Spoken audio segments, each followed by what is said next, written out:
Hi guys. How my client cheaply made a kit car of the Microcar P50 from my digital car body buck files.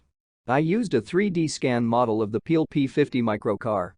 I work only with accurate 3D scan models, scale 1:1. After that I divided this 3D scan model into sections. The standard step between the main car buck sections 5 cm. Step for front and rear sections 5 cm. Then I saved a digital car body buck sections in JPEG and DXF format. This digital car body buck files need to print on a regular paper printer. You can use absolutely any paper printer.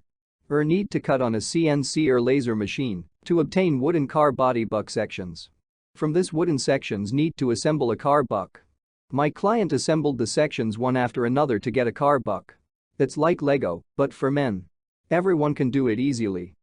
Then the space between the sections need to fill with construction foam and the surface covered with construction putty. My clients filled the space between car buck sections with foam. After that, he covered the layout with putty and brought the surface to perfection. Next, need to make fiberglass molds for the further production of a fiberglass body kit car. My client didn't have this skill either. The main thing is that you made fiberglass molds once, you can make many fiberglass bodies. Fiberglass car body made from resulting fiberglass molds. All you need is epoxy resin and glass material. Nowadays it is available to everyone. There is nothing difficult about working with fiberglass. The finished fiberglass car body kit car is installed on a suitable donor car or on a homemade frame. The P50 Microcar is ready. The most important thing is to make the body. It's like Lego, but for men.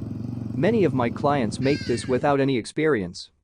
If you need digital car body buck files for self-building a P50 Microcar yourself, then Welcome.